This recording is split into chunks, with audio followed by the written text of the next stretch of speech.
Hello everyone, thanks for tuning in to part 1 of the third Winter 2021-2022 update from GavsWeatherVids. So here we go again, it's time to bring you another winter update. We are already up to update number 3 of 13, so we're cracking on, we're cracking through the updates now. And yeah, we're going to bring you another update for you today. So part 1 is going to be looking at things like sea surface temperature anomalies, solar activity, Eurasian snow cover, Arctic size extent, and a lot more as well. So we're going to have new features in this that we have not looked at before in winter updates, and it's going to be great. So I'll get on that for you in a second. I think it's going to be a bit of an epic, actually, this one. So it may last around 40-45 minutes. I would not be surprised if it does. It's got a lot to show you this week. I'll get on that in a moment. Part 2 of this update will be released at 6 PM tomorrow. That's the analog side of the update, and that's looking at summer to winter data. So that will be coming up at 6 PM. Then that'll be tomorrow, and that'll be part 3 complete in 2 parts. Right, so thank you so much to Rich of the incredible Winter Updates gift. Thank you so much, my good friend Richard Short, for the amazing Winter Updates gift. I love the gift, as always. So thank you so much, Rich. Thank you so much to Shryan as well, Shryan Bruin, who has helped a lot with this update. And when we get to the parts that Shrine has helped with, I will show you what Shrine has helped with. And we're going to start off in a moment with Richard's Swingometer. So, you've all been waiting to see this. After 2 updates, you're going to see, whether our winter updates, after 2 updates, are favouring like a colder than average winter or a milder than average winter via the GavsWeatherVids Swingometer. That's coming up any moment. But before I do that, I'm just going to drop the news of when we are going to be releasing our winter forecast. And that's going to be announced any moment. But before I do that, I'm going to say thank you so much to 3 very special people. I did a live stream on Friday night, and at the end of the live stream, I forgot to shout out the Super Chatters. So, thank you so much to Woodgie. Thank you so much for your kindness and generosity to Woodgie. Thank you so much for your kindness and generosity to Oliver Harbour. And thank you so much for your kindness and generosity to Jack Lowe. Thank you so much to Jack, to Oliver, and to Woodgie for the Super Chats that you gave to GavsWeatherVids and to me on Friday night's live stream. Thank you so much, all 3 of you, for doing that. I am actually going to be live streaming from 6 PM this evening, so I'm sure you'll have questions to ask about this winter update. So you'll be able to ask, fire away, those questions from 6 PM this evening, and we'll show you some long range as well as doing a 10 to 14 day as well. So the live stream is going to be epic, and that's coming up from 6 PM this evening. Right, the date for the winter forecast. So here we go. Drum roll, please. Yes, the winter 2021-2022 forecast is going to be released on Thursday, the 2nd of December. Thursday, the 2nd of December will be the date that we release the GavsWeatherVids Winter 2021-2022 forecast, and will probably premiere, I would have thought, so it'll probably be an evening release on Thursday, the 2nd of December. I think that's Richard's birthday as well, so it's going to be a very exciting day for Rich. I know it will. And yeah, so that's it. 2nd of December will be the date that we release our winter forecast. Got lots and lots of updates to get through before we get to that. But remember, each one of these updates is building up the picture. It's combining the picture week by week forensically to build up to that forecast. So every week's update, is important unto itself, but it's also creating that bigger picture as we build up to the forecast. So it's almost like adding extra palette and extra detail onto the canvas, if you like, week by week by week forensically. And of course, it can be very difficult to ascertain whether, as we do these updates week by week, whether we're favouring like a cold winter or a mild winter with these updates. And so last year we introduced the GavsWeatherVids Swingometer to show you whether the updates as we're going along are favouring a cold or a mild outcome. And it takes us it takes Richard a couple of weeks to compile the data, but we have now got our Swingometer. Excuse me. So this is where we're going to begin with our third Winter 2021-2022 update. It is now time to bring you the GavsWeatherVids Swingometer. So after 2 updates, this is it, everybody. Should we count it down? 3, 2, 1. Here we go. Yes, after 2 updates, we are favouring a colder than average winter by 53% to 47%. The first 2 winter 2021-2022 updates favour a colder than average winter by 53% to 47% on the GavsWeatherVids Swingometer. So at the moment, winter updates favour a colder than average winter. Will that be the case after this week's 3rd update? I wonder. But after 2 updates, a colder than average winter is favoured. How exciting is that, everybody? You're going to see the Swingometer every week from now through to winter forecast. You know, as we go through the updates, we'll see how that moves. Will we swing further into a colder winter, or will we swing away from a colder winter into a mild winter, or will we actually be around 50-50, which will be average? We're going to find out. We're going to find out as we go along over the remaining 10 weeks. But it's going to be very interesting to see how that plays out. Thank you so much to Richard for the Swingometer. Wow, incredible.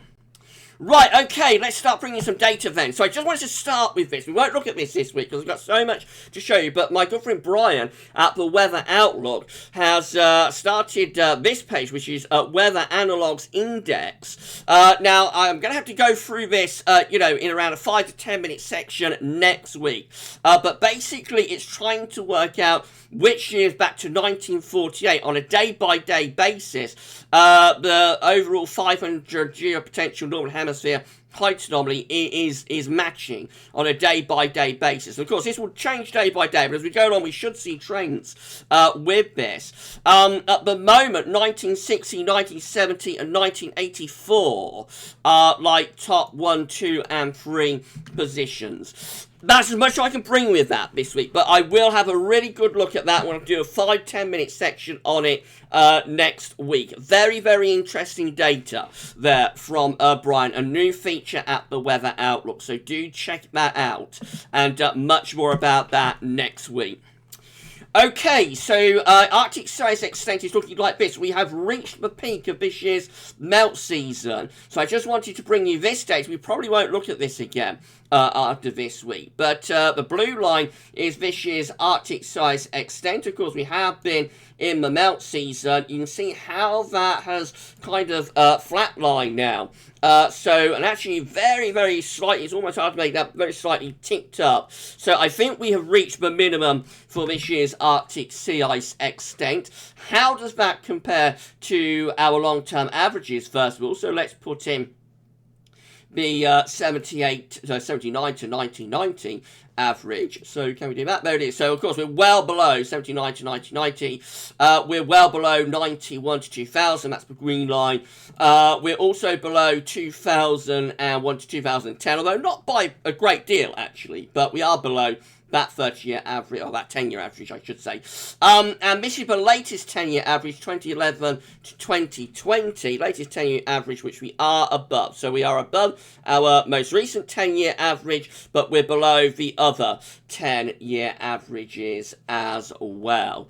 How does it compare to recent years? Let's just have a look at this one last time. So this is 2020, so we are above last year's Arctic sea ice extent quite considerably, actually.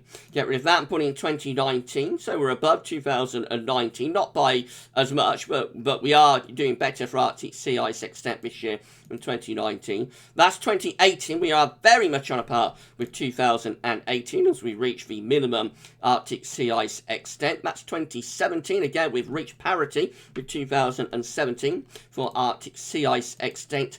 That is 2016, which we are now above. Yes, we're above that year. It's 2015. We're above that year as well.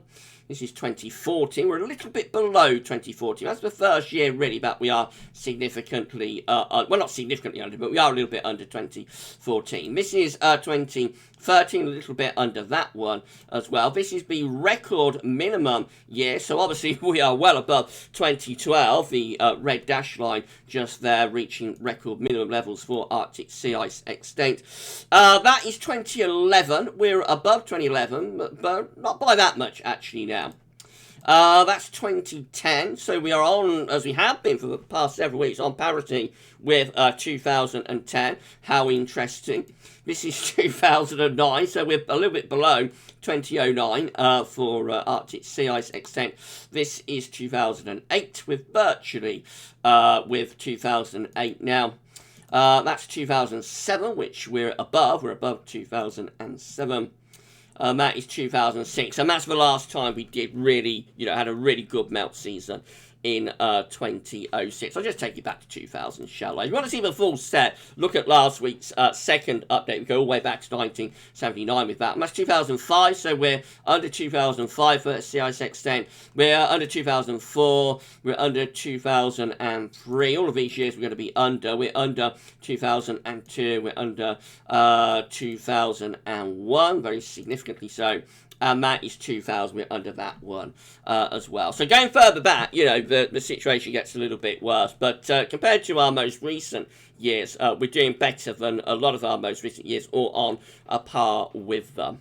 As I say, I think we've reached the minimum of this year's Arctic sea ice extent. So now, inevitably, the refreeze will get going, and we will see the blue line coming back up. How that happens, of course, is different every year, but the refreeze will commence. And yes, that's probably the last time we will look at Arctic sea ice extent. Eurasian snow cover is looking like this. This is from the US. So the yellow area here is Arctic sea ice extent from the National Ice Data Center, actually. The yellow area just here is like ice extent.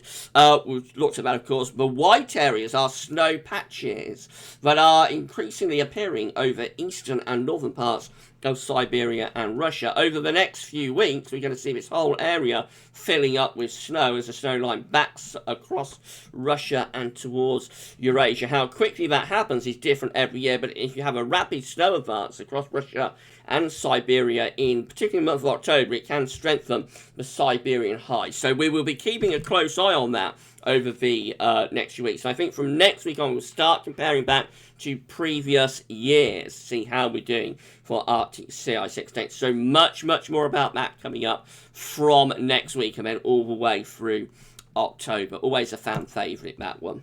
QBO, quasi-biennial oscillation, looks like this. So it's from NASA, this, and you have to think like this is the top of the atmosphere in the stratosphere, just here at 10 HPA.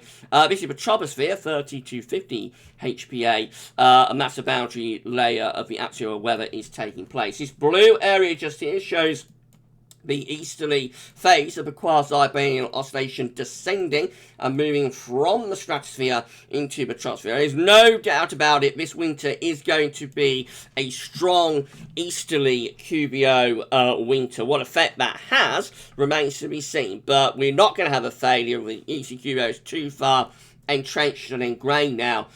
So yes, the easterly QBO descending from the stratosphere into the troposphere. If we zoom in, we can see that the colours are intensifying here.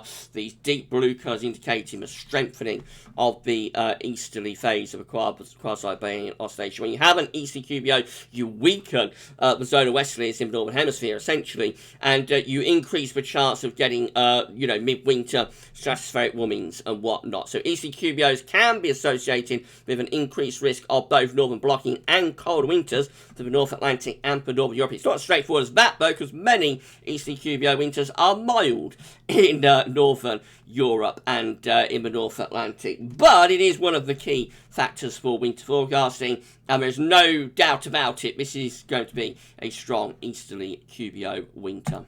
More about that in future weeks. The Arctic Oscillation Observer Forecast is looking like this. So the black line shows where we've been, with the AO, the red lines at the end, where GFS ensembles are forecasting the Arctic Oscillation to go. So, of course, this is just an index that's reflecting the atmospheric status, not driving anything in its own terms, just tells us what the atmosphere is doing. When the AO is in its positive phase, we've got low pressure over the Arctic OPOL. When the AO is in its negative phase, we've got high pressure blocking over the Arctic and OPOL. So with an ECQBO, we would expect increasing risk of negative AOs, essentially. Right, so here we go then. We find that at the moment, from the black line, the AO is around neutral, just on the positive side of neutral. GFS ensembles forecast, we stay around there for the next week. But as we get through to the end of September and the beginning of October, it does look as though the trend within the GFS ensemble is increasingly towards a negative Arctic oscillation. We may be seeing a blocking signal increasing here, which might tie in with the ECQBO, who knows, but we may be starting to see the blocking signal beginning to increase a little bit as we head towards the start of October. The NEO is very similar. Again, it's just an index that's reflecting the atmospheric state, doesn't drive anything in its own terms, just tells what the atmosphere is doing, this time measuring air pressure between Iceland and the Azores. When you're in a positive NEO, you have low pressure on Iceland, high pressure through the Azores. You'll strengthen the zone of westerlies across the Atlantic. When you are in a negative NEO, you will have, or you tend to have, a weaker area of low pressure, and sometimes high pressure around Iceland and low pressure through the Azores. The current position of the NEO is that we are weakly negative, just there. We're going to stay weakly negative through the next few days. As we go to the last week of September to the beginning of October, again, similar to the AO, the NEO is signalled to be on the move and going negative. So we're seeing indications here that both of our indexes, the AO and the NEO, may be trending into a negative state as we move towards October. That might be the first signs of the ECQBO beginning to show its hand.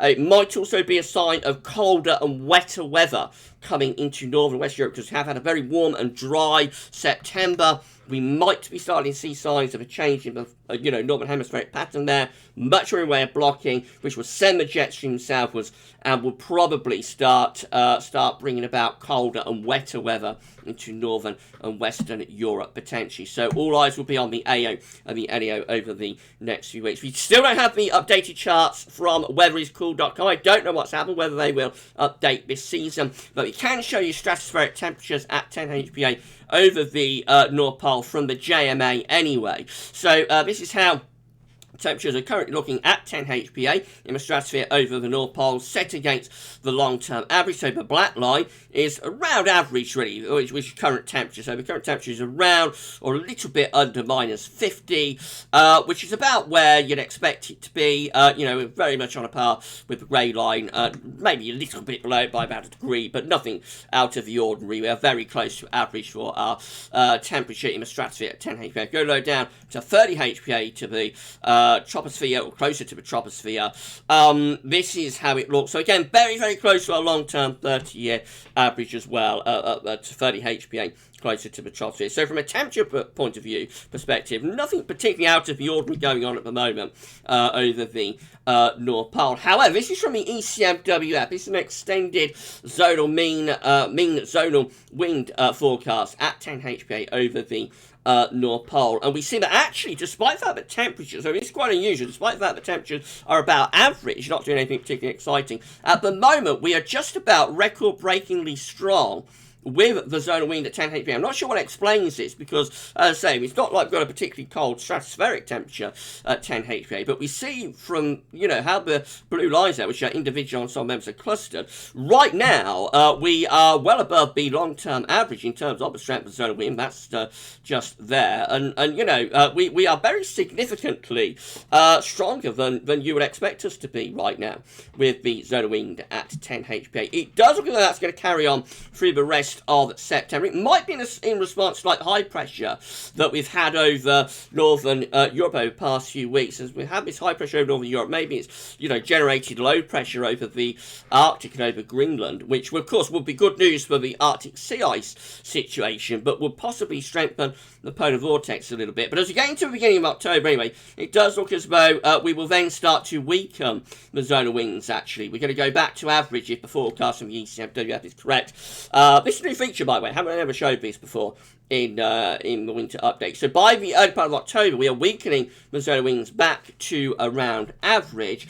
And as we go towards the final stages of October, actually, because this takes into the beginning of November, you'll see that the blue line here, which is the ensemble mean, actually goes a little bit under average. So it does look as though October, and this is quite unusual because October would normally tend to strengthen zonal winds. It does look as though October will actually weaken, see a weakening of the zonal winds to go a little bit weaker than average. There are one or two ECM ensemble plume members that are actually going for like reversal of zone winds, which will probably be associated with some sort of stratospheric warming. I don't know. They are outliers. I think that's very unlikely to occur, but it is quite unusual to see the zone winds actually weakening through October compared to September, because normally you expect the solar winds to get stronger as the stratospheric temperature gets colder, of course, at 10 HPA. So that's quite an unusual situation that we see there.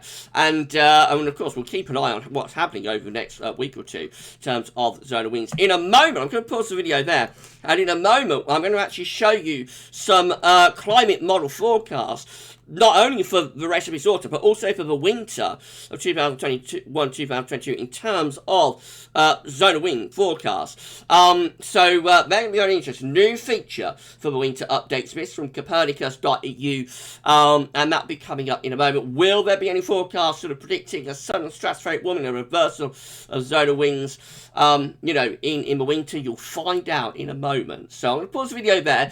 You go and stretch your legs, get yourself a cup of tea and some nibbles, maybe something a little bit strong. You watch this on Sunday evening, who knows? And I shall see you back in around 2 seconds. See you soon.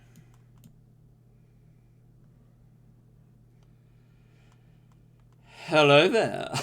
I'm so sorry, everybody. Hello, good evening. What am I talking about? Hello, and thank you so much for live stream, man. Hello, good evening. Thank you so thank you so much, everybody, for tuning in to part 1 of the third Winter 2021-2022 update. We're going to continue. We pause the video looking at temperature data in terms of the temperature 10 HPA and the stratosphere, you know, forecast data for the next 6 weeks from the ECM2. Now we're going to bring you some climate model data for stratospheric temperatures at 10 HPA from Copernicus.eu, covering the whole of the winter period. This is a new feature for the winter updates. We have never shown this before, but here we go. So this is the first one. We've got 3 to look at. I may show you some more next week, but I think 3 is enough to be going on with. This is the ECMWF, so continuing the ECMWF theme. So with this, we've got our temperature on the on this side of the chart, and we've got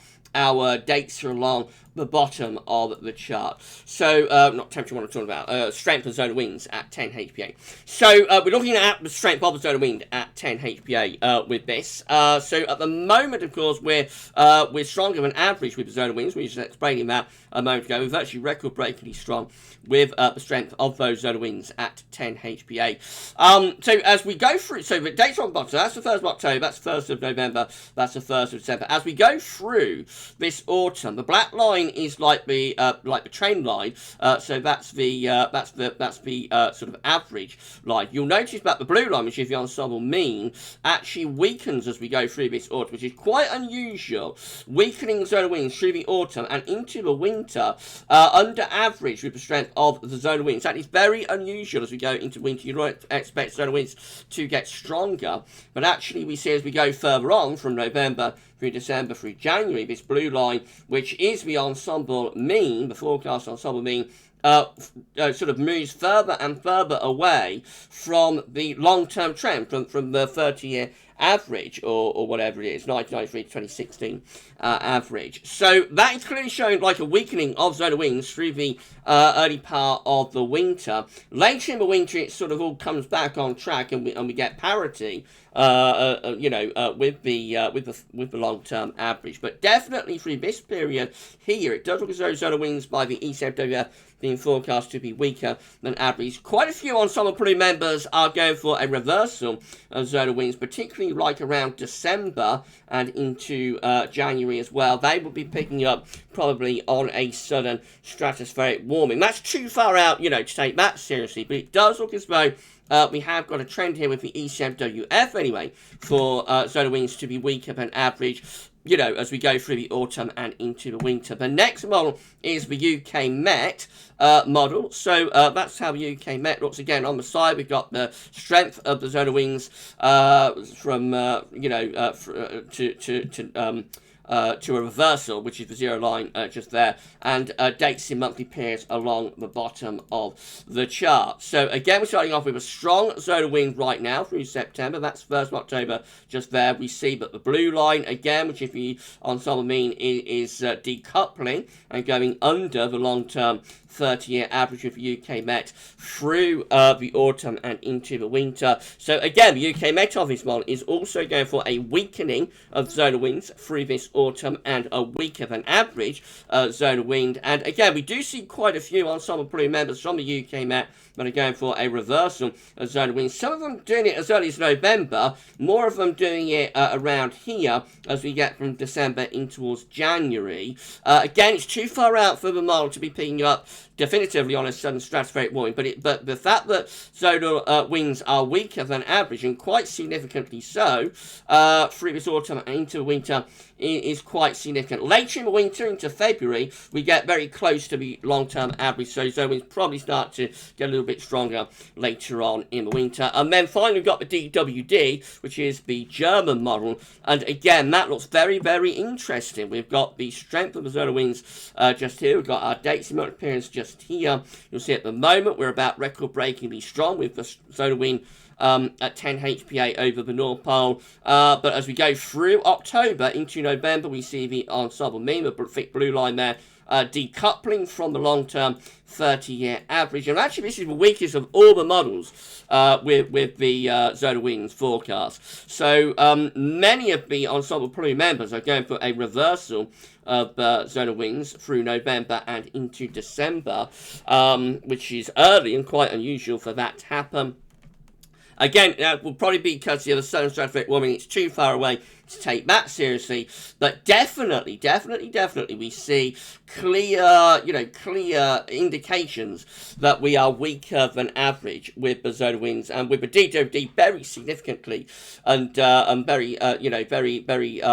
very significantly weaker than average. So quite interesting. I think it's quite interesting, but many of these models are indicating zone of winds and polar vortex. So this is a way of looking at the strength of polar vortex, really, with zone of wind. It's indicating that the polar vortex of zone of wind is likely to be weaker than normal. This is as we go through the autumn into winter, this is a pro-meteorologist on Twitter, Ben Knoll, tweeted this: winter 2021-2022, the chance for a weaker than normal stratospheric polar vortex has been well chronicled by climate models. As the season gets closer and the signal persists, it's looking more likely. Early winter high latitude blocking could dislodge Arctic air southwards. So this is a little animation of the temperature at 10 HP from the ECMWF model. Because we looked at that, in terms of the graph, but this is how it actually looks in terms of the temperature forecast overall. The UK is just there, by the way, and Ireland, Scandinavia would be just there. Right, so this is September. Notice quite a cool looking temperature at 10 HPA, temperature anomaly at 10 HPA over the North Pole with those blue colours. See what happens as we go through October. That's October, a little bit of warming. November, a little bit more warming. So let's do that again. So this is September, this is October. I'll pause it in October, shall I? Little bit of warming there in October. Right, this is November. Notice warming increases quite considerably over the Arctic. That's Greenland, of course. This is the North Pole. Warming increases quite considerably in November. That's December. That's the warmest month in terms of temperature at 10 HPA. That could well be picking up on some sort of southern stratospheric warming event, or certainly a warmer than average temperature at 10 HPA, which would likely coincide with blocking. So November, December could well see northern blocking signals. It starts to cool down into January. Still not quite warm over Greenland, though.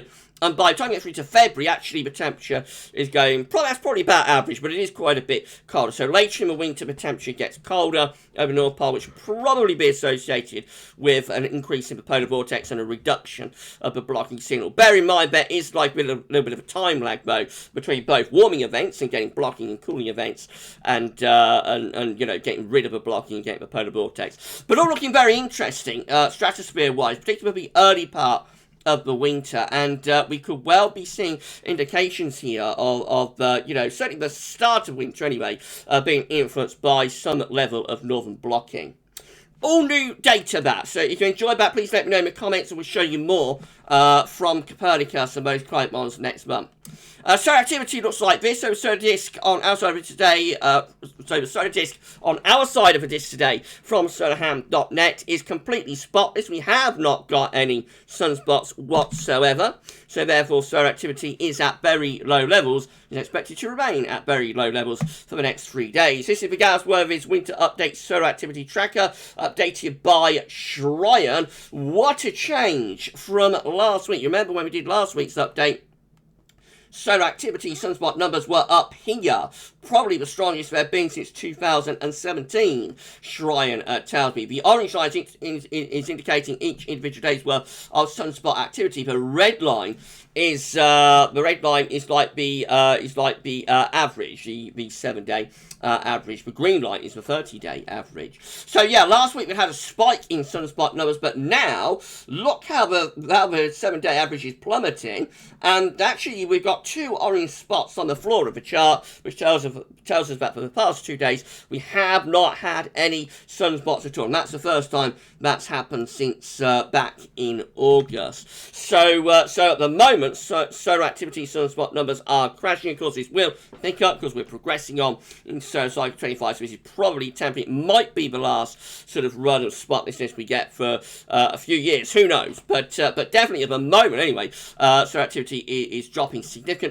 and this, you know, again, just tells us that this is a slow old start to solar cycle 25. Right, who am I today? It's Gav Lee. Rich has turned me into Bruce Lee. Thank you so much, Rich, for turning me into Bruce. Right, this is showing spotless days and also the current spotted stretch. So the current spotted stretch is actually 4 days, which means that for 2021 so far, we've had 60 days without sunspots. That is 23% of the year. 23% of this year has not had sunspots. That's comparable to 2020, which had 57% of the year without sunspots, and also 2019 had 77% of the year without sunspots. But last year was like the second year into the solar cycle was 2010. That had 14% of the year, 51 days without sunspots. So from a total sunspot number perspective, I've explained this recently, I'll explain it again. From a total sunspot number perspective, this is actually a weaker, weaker solar cycle for this part of the cycle compared to solar cycle 24 at this point. But of course, we don't know the sunspots we have had. We don't know whether they're stronger than the sunspots we had in solar cycle 24 up to this point. But from a total number sunspot perspective, you know, it has been, it is a weaker cycle, actually, 25, than solar cycle number 24. Thank you so much to Shryan, and thank you so much to Rich for that data. That's incredible. Thank you so much, both Shryan and also to Rich. Right, I'm going to pause the video there. When we come back, we're going to show you some oceans data. So that'll be coming up in around 2 seconds. I shall see you soon. Okay, we're back and we're ready to resume part 1 of the third Winter 2021-2022 update. If you enjoyed the video so far, then please can you smash your like button, make sure you sub to the channel. You'll be able to see future weather content, including future winter updates. If you do that, and drop a comment and let us know what you think. The rest of the video is going to be looking at oceans and related matters. Right, so let's do it then, shall we? We're going to start off having a look at how the oceans were looking when we did last week's second winter update. So we've got 4 areas of interest. We've got the ENSO region just here. We've got the Northern Pacific over there. We've got the Indian Ocean over here. We've got the Atlantic Ocean, North Atlantic Ocean over there. That's how the oceans were set up when we did last week's second update. This is the latest. So let's deal with the ENSO region. First of all, we have seen a further strengthening of the La Nina signature.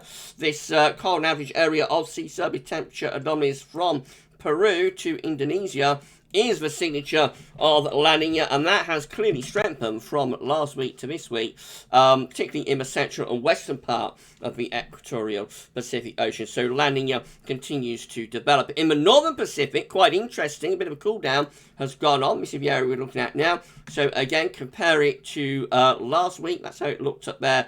Remember, this is the area. That's how it looked when we did last week's update.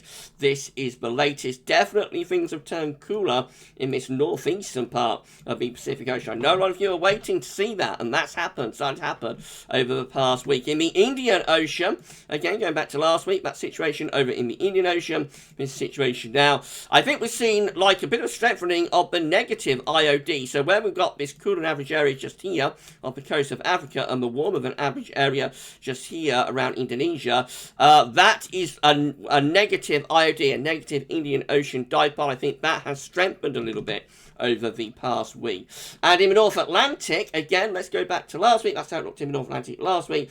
This is how it looks this week. Just generally still very warm with the sea surface temperature anomalies in the North Atlantic. Most areas warmer than average. I've got a very warm Atlantic Ocean, really. So not much change in the North Atlantic from last week to this week. Maybe gone a little bit cooler, perhaps, through this central area just here, but not cold. This is the 7-day change. It's how the oceans have trended over the past 7 days. So in the Indian Ocean, doesn't actually show that much of a cooling around here, but I reckon there has been a bit of a cooling there, to be honest. It's definitely warmed a bit here, however.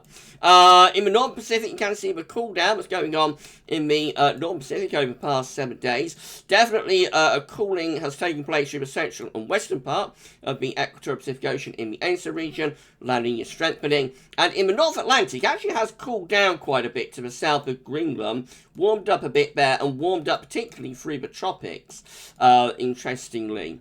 But of course, these, the anomalies to average are still significantly warmer than average up here in particular. That's how things have changed over the past 7 days. Looking at ENSO a little bit more, SOI looks like this. Southern Oscillation Index just reflects the atmospheric state in the Southern Ocean, doesn't drive anything in its own terms. When the SOI is positive, then the atmospheric state will be reflective of La Nina. When the SOI is negative, the atmospheric state will be reflective of El Nino. We've got very positive SOI currently going on at the moment. These are our air pressure columns for Tahiti and Darwin, and then this is the overall SOI number. Notice all positive.